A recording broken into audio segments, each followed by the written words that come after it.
بسم الله الرحمن الرحيم. halkani waa Kalsan TV. Kalsan TV waa TV caalami ah oo badanaa aad kala socotaan arrimaha ka socda geeska Afrika iyo caalamka intiisa kalaba. Dabcan maanta waxaynu halkan u fadhinaa barnaamijkii caan baxay ee la magac baxay dhabka hadal oo aynu ku soo qaadano amuraha ka taagan geeska Afrika, arrimaha siyaasadda, dhaqaalaha, taariikhda iyo isbedelka aragtiyadeed ee ka jira geeska Afrika iyo wadamada ku xeeran. dabcan dhabka hadal intaaynan u gudagelin aaraartiisa marka hore waxaan doonaynaa inaan bulshada Soomaaliyeed ee ina daawanaysa dunida dacaladeedana ku nool aynu u soo tabino ama aynu u sheegno in aynu maanta ku soo qaadan doono barnaamij aynu kaga hadlayno xaalufinta ama baaxadagga siyaasadeed ee la soo gudboonaaday badda ummadda Soomaaliyeed. inta aanan barnaamijka u gudagelin aan iskiin baro qofka maanta arrintan ila qaada dhigaya waa aqoonyahan aadan jaamac kaahin oo aad badanaaba ka daawataan ama ka dheehataan TV-ga caalamiga inta badan barnaamijka Kalsan ama barnaamijka dhabka hadal. aadan marka hore ku soo dhawow barnaamijka dhabka hadal ee aynu maanta kaga hadlayno arrimaha ka taagan geeska Afrika gaar ahaan badda Soomaaliya. waad mahadsantahay Faysal. waa hagaag haddaan intaa kaga sii gudbo dabcan intaanan u gelin barnaamijkayga aadan waa uu mahadsan yahay. dabcan inta badanna wuxuu nagala qayb qaataa barnaamijyada dhabka hadal aynu kasoo tabino TV-gan caalamiga ah, waana xubin ka tirsan xisbiga Labourka ama xisbiga shaqaalaha ee wadankan Ingiriiska, waxaanu ku nool yahay magaalada Milton Keynes ee gobolka Buckinghamshire ee ka tirsan cariga Ingiriiska. haddaba sida aad la socotaan kadib burburkii ku yimid qarannimadii Soomaaliyeed, dabcan waxaa cirka isku shareeray damaca hangoostay ee loo hayo dhulka, dadka iyo badda Soomaaliyeed. in badan waxaynu la soconay in ay ka holooleen ama ay meesha ka baxeen arrimo badan oo ummadda Soomaaliyeed ay wada lahayd ama ay gooni u lahayd. waxaynu ognahay 1948 dhulkii la oran jiray reserve area ama iyo hawd in uu ka baxay gacanta ummadda Soomaaliyeed, dhulkaas oo lagu wareejiyay dowladda Ethiopia. waxaynu la soconnaa 1967 dhulka Soomaaliyeed ee loo yaqaan NFD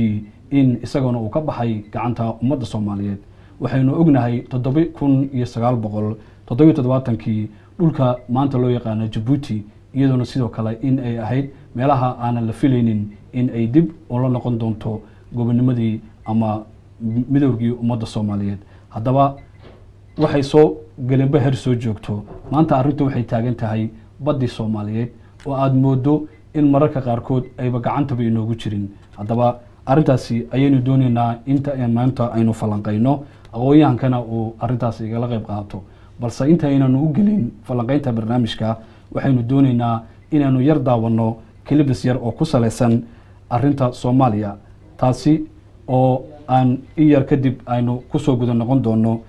haddaba waxaynu xasuusinaynaa bulshada Soomaaliyeed dabcan mar walba waxaynu heel iyo hawr maartay halkan ula joognaa inaynu ummadda u soo tabino waxyaabo badan oo wax ku oola, balse feedback ama jawaab celin ayaynu uga baahannahay ummadda Soomaaliyeed ee dunida dacaladeeda inaga daawanaysa. waxaynu mar walba u taagannahay in aynu iftiimino halka ay sarta ka qorantay, halka ummadda Soomaaliyeed laga dooxay, halka ummadda Soomaaliyeed xaq iyo xuquuqda ay ku maqan tahay, cid ay ku maqan tahay iyo cid maaragtay mar walba ku jixaysan ama ku daawan dhibaatada. haddaba nala yar daawada kilibis yar oo ku saleysan amuraha badda, waxaana arrintaasi qaada dhigi doona ama ku arki doontaan Dr. Axmed Cali Daahir oo ah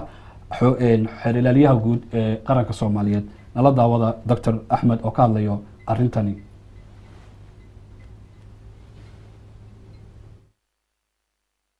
iyo qaabka loo gudbinayo waa qaab qawaaniinta ay tilmaameen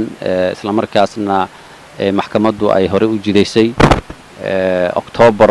sanadkii hore ayaa dawladda Soomaaliya, dawladda Kenya iyo maxkamaddu wada fariisteen, kadibna waxay maxkamaddu isla garteen qaabka ay u socon doonto procedure-ka iyo qaabka uu noqon doono. annaga ayaa waqtigii hore helnay oo ah in bacdama annagu aan dacwadda qabno in aan keensano memorial muddadiina waa soo dhamaatay. on time baan ku keennay, waqtigii loogu talagalay baan ku guddoonsiinay. kadibna dawladda Kenya ayaa loo gudbinayaa, iyadana jawaab ayaa laga sugayaa. markii soo jawaabta kadib ayaa markaa uu bilaabmi doonaa hearing ama dacwadda dhageysigeeda. aad baad mahadsantahay. aad baad mahadsantahay. ay qaadanayso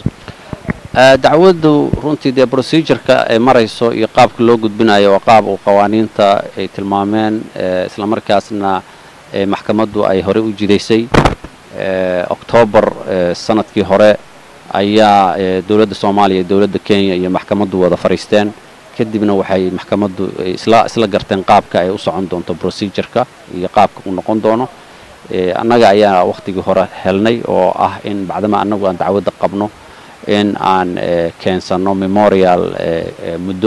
muddadiina waa soo dhamaatay on time baan ku keenay waqtigii loogu talagalay baan ku guddoonsiinay kadibna dawladda Kenya ayaa loo gudbinayaa iyadana jawaab ayaa laga sugayaa markii soo jawaabto kadib ayaa markaa uu bilaabmi doonaa hearing ama dacwada dhageysigeeda waxaan filayaa inaad ka bogateen arrintaa uu ka hadlayo xeer ilaaliyaha guud ee qaranka Soomaaliyeed dabcan waxaa kale oo jiro dad fara badan oo Soomaaliyeed oo madax ah oo ay u badan yihiin ama xildhibaano ah ama dad kale oo ka soo qabta xilal sarsare Jamhuuriyadda Soomaaliya inay ka hadleen arrintan badda haddaba kilibiskan kale isagana inagu soo maqan waxa weeyaan Professor Maxamed Axmed Dalxa oo ah xildhibaan ka mid ah baarlamaanka Soomaaliya bal isagana aynu wax yar eegno bal waxa uu ka yiri arrintan ku saleysan badda Soomaaliya badda Soomaaliyeed in laga hadlo ama Kenya ay iyada wax ku sheegato waxa ugu horeysay xilli kumeel gaarka ay ku jirtay dawladda xukuumadana markaasi uu Prime Minister-ka hadda noo jooga Mudane Cumar Cabdirashiid Ali Sharma Arke uu ka ahaa Prime Minister wasiirkii qorsheynta xilligaasi ayaa warqad isfaham ah isaga iyo wasiirkii arrimaha dibadda ee Kenya xilligaas Wetangula ayaa waxay bilaabatay in wax wada hadal la soo qaado oo khusaysa badda Soomaaliyeed xuduudda ay la leedahay Kenya balse heshiiska marka baarlamaanka la keenay baarlamaanka si cad ah ayuu uga hor yimid isla markaana wuxuu go'aamiyay baarlamaanka in haba yaraatee aan wada hadal iyo gorgortan midna aan lala geli karin dawladda Kenya badda Soomaaliyeedna ay tahay mid ay iyadu ka talinayso siyaasad amni dhaqaale wax kasta oo markaa loo soo mari karane ayadoo aanan wax baarlamaanka Soomaaliyeed ee aanan ansixinin ama aan la horkeenin inaysan xukuumadda ku dhaqaaqi karin halkaasi oo uu gaaray isla markaana shir gudoomiye uu ahaa Mudane Sheekh Aadan Madoobe oo ah gudoomiye ku-xigeenkiisii koowaad anigu aan ahaa gudoomiye ku-xigeenka labaadna boqor ahaa sida ayaa golaha ammaanka go'aankaasi loogu gudbiyay uuna ku waafaqay in badda Soomaaliyeed wax gorgortana ay wax wada hadal ah iyo cid ka daba maartay hadasha go'aankaasi inaanu jirin waxaynu weli gunta kaga jirnaa barnaamijkeenii dhabka hadal ee aynu ka soo tabinaynay TV-ga caalamiga ee Kalson TV waxaan filayaa inaad ka bogateen Professor Maxamed Cumar Dalxa oo ah xildhibaan Soomaaliyeed hadalka uu ka yiri ama arrintaasi sida uu uga hadlay inta haddaan kaga sii gudbo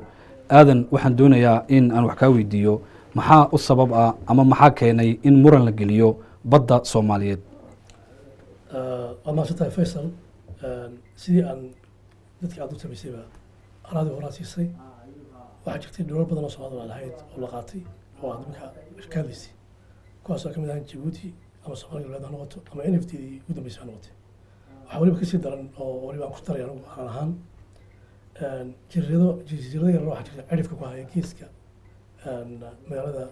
loo yaqaano dhinaca boos xagga sare oo Yemen qaadatay waa laba saddex jasiirado yar yar waa laba jasiirad weyn oo lag Zanzibar oo loo yaqaano Socotra iyo laba jasiirado ka soo keenay yar yar inta wax ku yaala badda Soomaaliya gudaheeda inta wax qaatay Yemen ta qaatay waa dhinaca badda Soomaaliya jirta marka waxa soo macluumaad waxa ku tusay marka hore in dhul la qaatay oo la sii qaadanayo oo mandaqada ah ama Yemen ahaato ama Ethiopia ahaato ama Kenya ahaato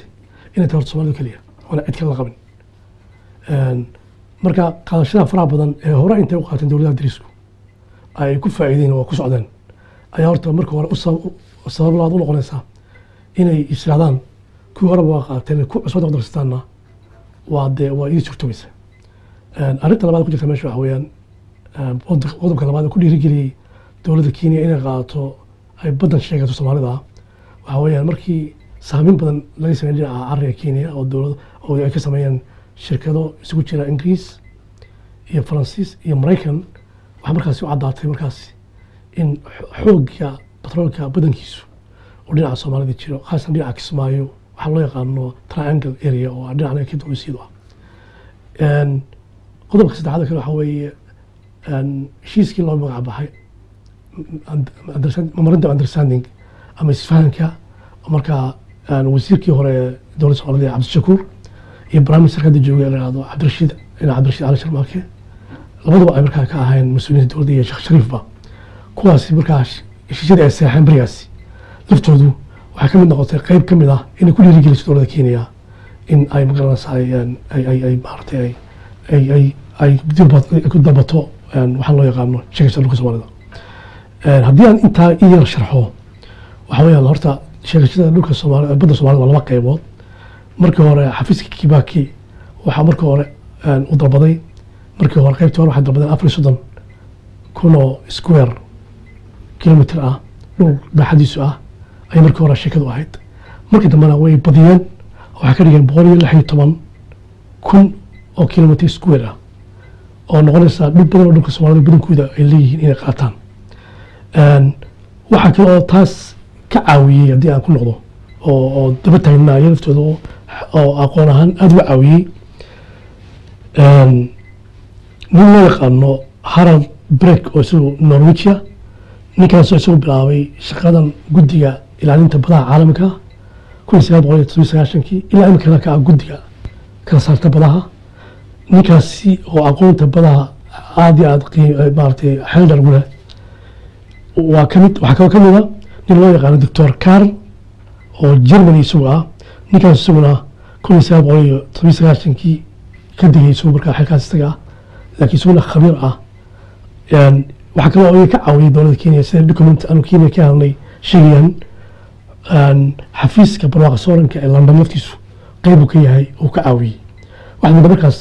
dowladaha shisheeye oo dala gaar kale meesha in dowladda Kenya dabada ka riixayaan iyo aqoon-yahanin badan oo dowladda ah oo doonaya markaas inay Kenya dhulkaasi qaato ayagoo og laftoodu oo warka haya in horeba NFT ay saas oo kale u qaateen dowladda Kenya oo ay wax laashay u qaateen marka waxaas asbaaba ayaa dowladda Kenya ku dhiirigeliyay inay qaateen waxa kale aan oranada hoos ka xariiqayaa oo dadka u sheegaya waxa xasuusinaya 2009 waxay ahayd markii ay heshiiska loo yaqaano isfahanka ay saxeen dowladda Soomaaliya iyo dowladda Kenya markaasi waxa markaasi dhulka Soomaalida ay markaa heshiiskaasi ogolaa in la bixiyo dhul dhan ilaa 46 kun oo square kilometer ah in dowladda Kenya qaato ayaa ku qornaa memorandumkaasi isfahanka sida u dhigan taas markii ay dhacday ay dowladda Kenya markaas ku sanadkii laftiisii oo ahaa 2009 ay heshiiskaasi isaga gudbisay caalamka si ay u hesho dhulkaas laakiin waxa ka cad in arrintu inta ku ekeenay ay dowladda Kenya dhowr sano ka hor 2009 ka horba ay diyaargarow u jirtay inta Soomaalida burburka ku jirtay iyo meesha sistema in dhulka Soomaalida ay badda Soomaalida qaato waa hagaag dabcan xilliga 2009 waxa dowladda Kenya hogaamiyay ka caban filaya madaxweyne Mwai Kibaki ayaa xilliga joogay dhinaca Soomaaliyana dowladda ku meel gaarka waxa hogaaminay mudane Sheekh Shariif Sheekh Axmed رئيس الوزراء عمر عبد الرشيد علي شرماركي iyo mudane Axmed Cabdishakuur ayaa hayeen dabcan dadkii markaa inta badan iyagana markaa arrinta ka qayb qaatay mar uu halka yimid mudane Cumar Cabdirashiid Cali Sharmaarke iyo mudane Axmed Cabdishakuur dabcan Axmed Cabdishakuur waxa uu sheegay su'aashii la weydiiyay ahayd arrintaasi maxaa ka jira wuxuu sheegay in arrintaasi ay ka timid xagga dawladda oo asaga uu ka madax bannaan yahay ma la oran karayaa markaa haddii ay arrintaasi sidaa u dhacday dabinkaasi ummadda Soomaaliyeed loo dhigay waa dabin u baahan in ummadda Soomaaliyeed la fahansiiyo oo la ogaado inta uu baaxadda ama gundigiisa uu leeyahay oo dib loogu noqdo shakhsiyaadka aynu sheegnay maahana ummado kale oo badan oo Soomaaliyeed ama Kenyaanba aba inay qayb libaax ku lahaayeen taa maana u baahnayn in dib ummadda Soomaaliyeed dib loo tuso ama dib loo fahansiiyo arrintaasi in abiil laga qaadan karayo dibna loo soo baari karayo dhibaatooyinka halka ka dhacay waxaweyaan siyaasadiisba ragga oon dhegeysan doodda wax ka mid ahaa inay yidhaahdeen dowladda Tanzania lafteeda iyo Kenya arrintaas iyada way ku jiraanoo badday xariiqayaan laakiin waxaan ogahay anigu dowladda Kenya iyo waxaa iyo Tanzania labadaba inay labadii maaxalada waqtigii loolan jiray 1976 iyo 1976 ayuu xariiqinkaa badda dhamaaday oo wax jira oo markaa laga hadlay baysi jirin laguna xadgudbin baddooda takanaha meesha taallaa waxa weeyaan waxaad moodaa inay aqoon darro u geysay sababta waxa weeye in cumar cabdirashiid cali sharmaarke isagoo kuma takhasusin badaha caalamiga in maxamed cabdishakuur kuma takhasusin sheekh shariif waxba kama yaqaano saddexda ninba niman arrimahaasi xoogaal oo ah ama niman professional oo aqoon-yahan sare ah oo arrimahaasi badda xoog u yaqaano ma aha marka waxaad moodaa in ay aqoon darro ahaan u geysay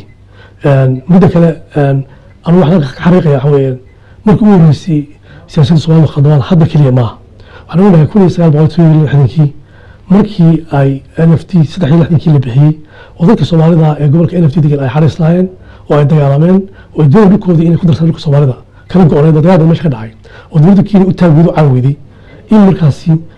dowladda gumeysiga oo dowladda Kenya ay Kenya markaasi heshiis la galeen dowladda Soomaalida marka waxa ka qayb galay bariga lafteeda madaxweyne cabdirashiid cali sharmaarke iyo prime ministerkii la oran jiray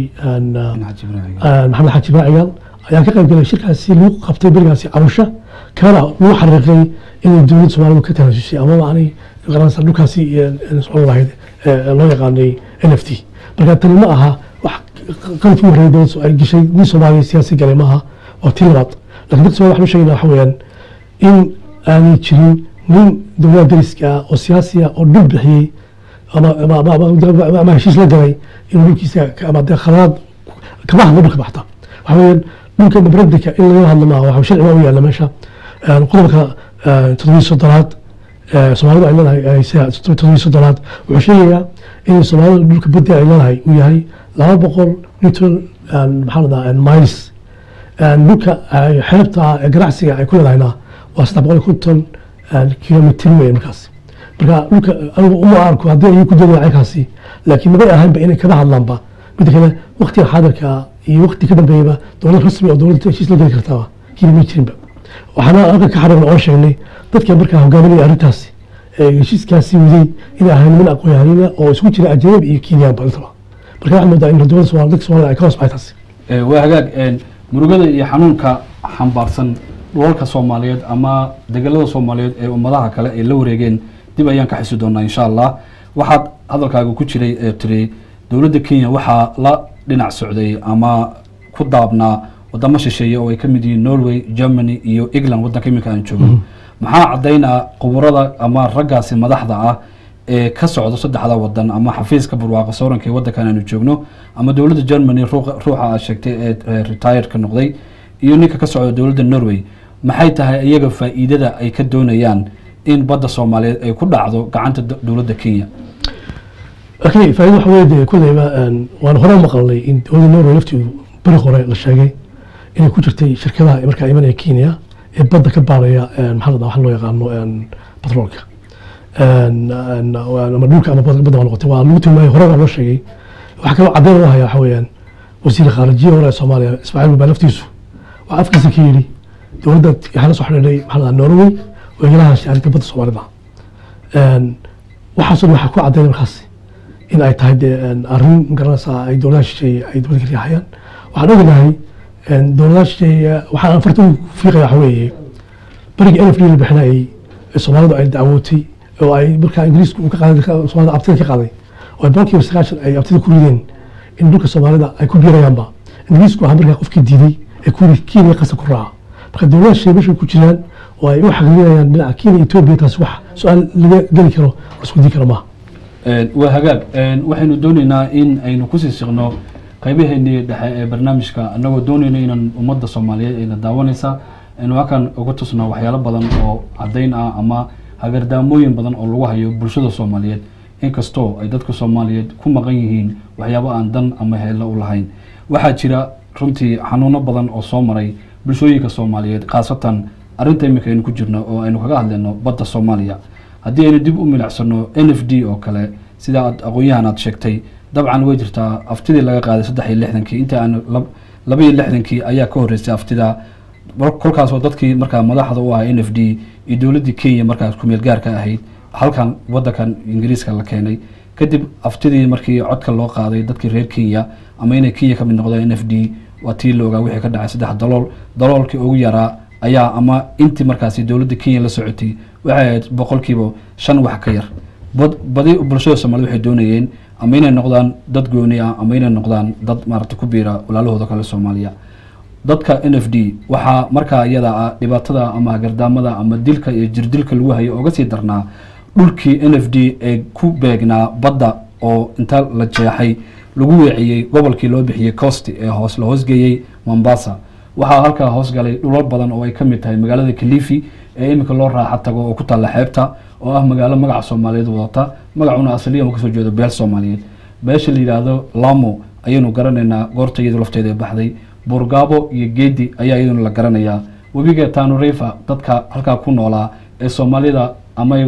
wadaageen dhaliyo iyo dhal wada ahaayeen ama wax badan wadaagayeen waxaan ognahay ummadda la isku yiraahdo majakendada oo ay ugu yihiin Giriamada iyo Taytaha in lagu biiriyay dadyo badan oo ay ka mid yihiin Orma iyo Boni iyo qabiilka la yiraahdo qabiilo badan oo kale iyaguna Soomaali ka mid ah dabcan murugada iyo xanuunkaasi wali warmahaasi oo dadkii ka likaysan inta nool haddana waxa maanta ugu soo biirtay in baddi shalay gacantooda laga maroojiyay inta laga gudbay dhulkoodii laga gudbay Jamhuuriyadda Soomaaliya ee gobolka Jubbada Hoose loo gudbay waxaas oo markaan ka nimaano miyaynan jirin dadyo arintaasi mar walba u diyaar ah oo ka hadlayo dabcan waxaan dhageysanay xiriirlaha guud ee qaranka Soomaaliya waxaan dhageysanay Professor Maxamed Cumar Dalxa waxaynu la soconaa bulshada Soomaaliyeed in arrimo badan oo dad badan ka hadlay jiraan waxa weeyaan marka arinta aan ugu leeyahay aan doonayo inaan dadka dib u xasuusiyo waxa weeyaan maxaa mar walba soo celcelinaya sheegashada iyo dhulka Soomaaliyeed in darafka laga soo duubo maxaa soo celcelinaya u malayn karaysaa adigoo maartay la ku soo koobaya aragtidaada waqti kooban waxaan siisaba waxaan u yaqaan gumeysiga siisaba dan qofku iska xoolayn wax ka tagay maaha dawladda aan sheegnay imka laftooda hadaan ku soo noqonana ma jirto dawladda dhulka Kenya dhul kamid ah oo dhulka dadka la siin jirto dawladda Itoobiya dhul kamid ah oo dhulka laga qaado dadka la siin jirto waxaan ugu weeyay Soomaalida marka waxaan arkaa tusaale ahaan in dadkii dawladda gumeysiga marka Soomaalidu dhulkii hore ay qaateen laga duqan waayay oo dadkii ay dadkii oo isku hoos joogay inay markaas u suurta gashay laftooda inay arkaan inaadan haddana la socon karo qaarkaada qaadan kara waxa aan ku soo noqon karnaa aan ku xasuusinayaa barnaamij adiga saad daawatay oo Itoobiya lagu qabtay mar oo ay ku jireen marka shacabka Itoobiya tifuga ka doodeen oo ilaahay barigii hore dawladda Ingiriiska waxaan weydiisanay in dhulka Soomaaliya galbeed la celiyo oo lagu bedelo Seyla oo markaasi na demokrasa marka Ingiriisku diiday marka si aan Seyla u qaadano maxay marka mawduuc arkin noocaas u socon waa dawladda Itoobiya marka arkaysaa tan kaliya maaha way imaanaysaa arrimo weli marka dhulka baabkii u socdaayo waxaan hore waalanay in dhulkan Soomaaliya galbeed qayb kamid ah oo loo yaqaan Shiilali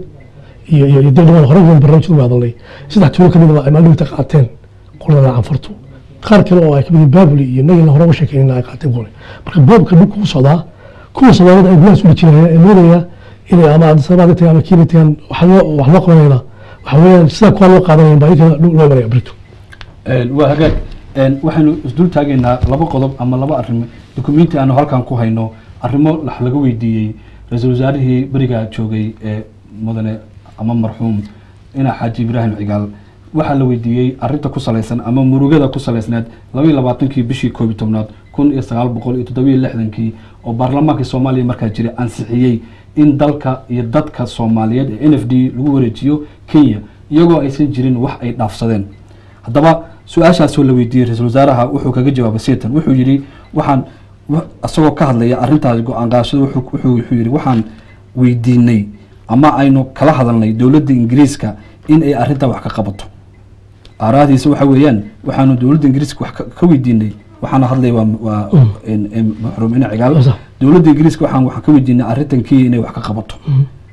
ingiriiska oo markaasi ninkii uu joogay dalka Kenya ama arrinta ingiriiska barwaaqo sooranka markaasi waxa ay ku jawaabeen waxay ahayd sidatan Soomaaliya waxay ku tagtay inay gowrac u noqoto danaha dowladaha waaweyn Soomaaliya oo NFD lagu wareejiyo Ogaadeniya lagu wareejiyo Djibouti hesha waxay danta ummadaha waaweyn ama caalamka ayay waxay ku tahay gowrac halka marka waxaad ka garan karaysaa wasiirada ama madaxda maanta joogta ee Soomaaliya in arrintan ay ka horeysay oo ay 60 sano arrinta soo jiitamaysay taa waxa uu sii dheer John F Kennedy oo markaa ahaa madaxweynihii Mareykanka ayaa waxa dhambaal u diray calaacal ah Haile Selassie oo markaa ahaa boqorkii dowladda Ethiopia Haile Selassie wuxuu leeyahay NFD oo lagu wareejiyo Soomaaliya waxa ay dhibaato ku keenaysaa ama waxa ay gowrac ku tahay ama ay cimri degdeg ku ridaysaa jiritaanka dowladda Ethiopia waayo waxa halka iyadan ka bixi doona Ogaadeniya oo xoroodo oo noqoto jamhuuriyad gooni ah ama noqoto jamhuuriyadda Soomaaliya ku biirta hadalladaasi iyo arrimo badan oo dokumentiyo halkan ku hayno waana doonayna bulshada soo bandhigno waa kuwa soo jiitamayay waynu ognahay aqoonyahanka Soomaaliyeed waa ula socda dhibaatada inta leeg hadaba maxay tahay arrintan aanu ka hadlayno waxyaabaha ugu horeeya ama talaabooyinka ugu horeeya aad leedahay way muhiim bay u tahay in laga hortago qodobka koowaad adoo soo qaadaya waxaan horta qof nabadgelyo ma jiro waxaan arrintan waa baahan bilaabatay Kenya bilowday Ethiopia bilowday qof walba wuxuu doonaa dhulkiisa inuu sii qaato bilowga marka ugu horeeya la bilaabay Kenya badda sheelayso Ethiopia saddex tuulo ku qaadatay oo ay ku siisay anfarta waa arrin cusub oo hadda socota oo wajigii bariga hore badishay oo ay doonayaan marka dhulkii Soomaalida in si intiqaalina la sii qaato marka anigu waxaan leeyahay waxa weeye si loo tigana waa laba qaybood qaybta koowaad waxa weeye dadka Soomaalidu inay isfahmaan oo ay waxaan loo yaqaano oo kala orodka iyo goboleysiga ay ka baxaan oo ay midnimada Soomaalida taageeraan sidaas qowmiyad ku yeeshaana ayagu ay isku difaaci karaan dowladda deeska ee Kenya qodobka koowaad qodobka labaad talada si waxa weeye dadka Soomaalida waxa weeyaan waxaan ku xusay ninka loo yaqaano doctor ninka loo yaqaano Harold Breck wiilyahan Norway oo isoo ka tirsan dadka maartay ka taliya qawaaniinta caalamiga ah ee badaha ninkaas oo aan la shaqeeyay dowladda Kenya waxaan u sheegayaa dadka Soomaalida Norway khaasatan in dowladda Ingiriiska ay dowladda Norway brush ku saaraan in arrimaha noocaas ay faraha kala baxdo ninka laftiisana ay u sheegaan in arrimaha Soomaalida aan soo fargelin karin mid kale waxaan u sheegayaa labada xeergaaliye labada qareen ee Soomaalida ah ee loo saaray kuwaas oo gudbiyay gudbiyay documentkii ama waraaqihii ay ku mashruucdii dhulka Soomaalida ku lahayd badda Soomaalida ku lahayd ku gudbiyay maxkamadda caalamiga ah la 13 bisha July sanadkan 2015 dhigayso noqon doono bisha March 2016 labada qaryaqaan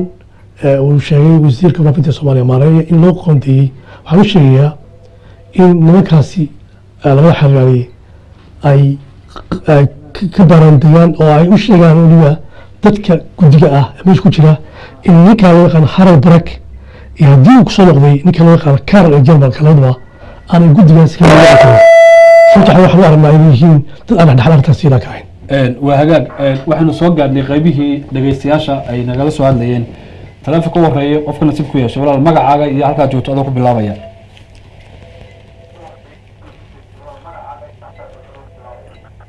waxaa la yidhahdaa maxamed aadan dalmar waxaan joogaa magaalada London soo dhawow walaal maxamed adoo codkaaga sare u yar qaadaya wax yar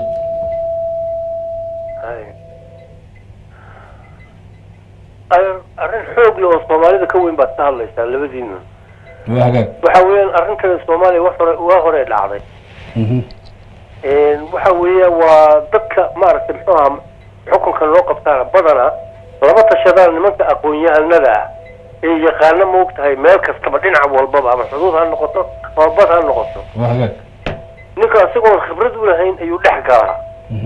marka waxa weeyaan taasina waa wuxuuba ka xishoonaya inuu wax weydiiyo ninkii ka cilmi sarreeyey maaragtay ama islaamataana cilmi buu leeyahay inuu weydiiyo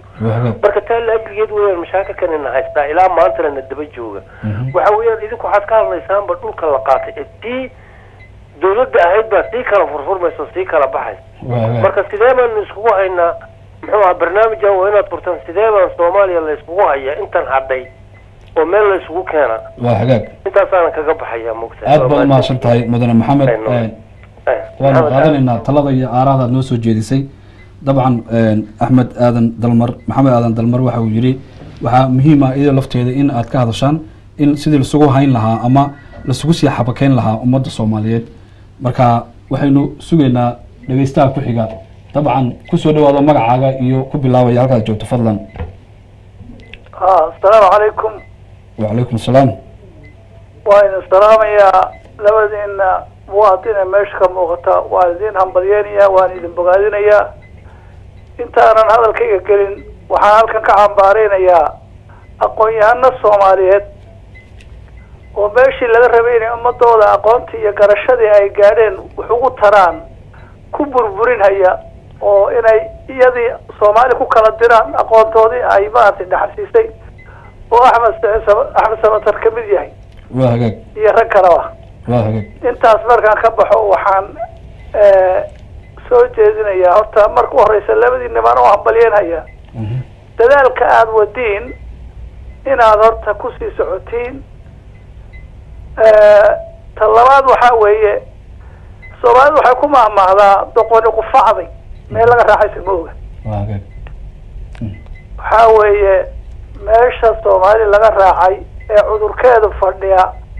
ee cudurrada kale jira ee xaqiiqada iyaguna jira dawadeeda lagu gaari karaa in wax laga qabto marka hore cudurka asaaskiisa waa Ethiopia Soomaali cadawgeeda koobaad ee horta inay wajahdo loo baahan yahay waxa weeye waa Ethiopia haddii aan Ethiopia wajahno Kenya waa ka adkaanaynaa waxay awal Kenya kani galbeed ku kala mooyeen bay ahayd Soomaali ma baqaysan jirin marka haddana waxaan idin leeyahay idinkoo mahadsan in dadka lagu baraarujiyo dabka Soomaaliyeed gacantiisu inay aado meesha birta cadowgu ay gacanta ku haysay xoogga ah taasoo ah Ethiopia waa mahadsantiin waa aad baad mahadsantahay mudane magacaad aad baan kaga mahadcelinaynaa atharaadaada iyo aaraahdaada insha Allah hadduu jiro dhageysto kale oo doonaya inuu fakarkiisa ka dhiibto fadlan adoo ku soo dhawaanaya studio magacaaga iyo halkaad joogto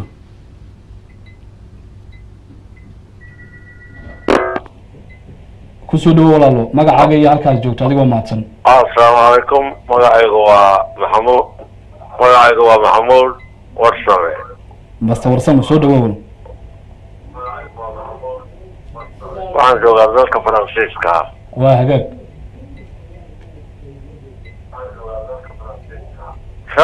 ra'yigaygu waxa weeye TV-ga iska gaabi walaalo TV-ga aad daawanaysa iska gaabi badan